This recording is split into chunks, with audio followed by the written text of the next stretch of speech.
অর্ক পেশায় ফটোগ্রাফার। শখ করে পুরনো জমিদার বাড়ির ছবি তুলতে সে গিয়েছিল উত্তরবঙ্গের এক প্রত্যন্ত গ্রামে। সেখানে পৌঁছাতে পৌঁছাতে তার বেশ রাত হয়ে যায়।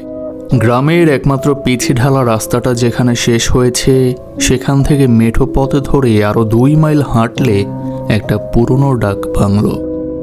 মাঝ রাস্তায় অর্কর মনে হলো পেছনে কেউ হাঁটছে।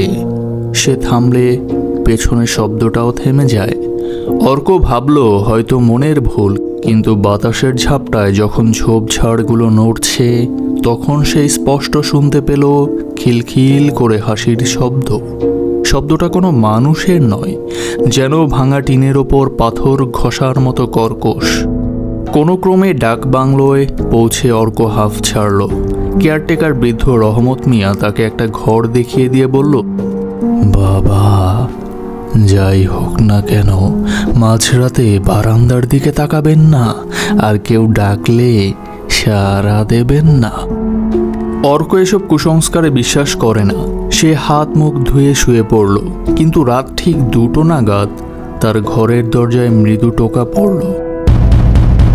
অর্ক দরজাটা না খুলে জানালার পর্দাটা একটু সরালো। বাইরে ঘুটঘুটে অন্ধকার। হঠাৎ বিজলি চমকাতেই সে যা দেখল তাতে তার গায়ের রক্ত হিম হয়ে গেল। জানালা ঠিক ওপাশে একটা বিভৎস মুখ, গায়ের চামড়া ঝুলে পড়েছে, আর চোখ দুটো আগুনের গোলার মতো জ্বলছে। প্রাণীটা মানুষের মতো দেখতে হলেও তার হাতগুলো অস্বাভাবিক লম্বা, যা দিয়ে সে জানালার কাচ খামচাচ্ছে। সবচেয়ে ভয়ানক ব্যাপার হলো প্রাণীটি অর্কর দিকে তাকিয়ে ঠিক তার নিজের কণ্ঠস্বরেই বলে উঠল, অর্ক, দরজাটা খোলো, খুব শীত লাগছে। পরদিন সকালে রহমত মিয়া এসে দেখল ঘরের দরজা খোলা। অর্ক ঘরে নেই, তার ক্যামেরাটা পড়ে আছে বারান্দায়। রহমত মিয়া দীর্ঘশ্বাস ফেলে বিড়বিড় করল, আবারও একই ভুল।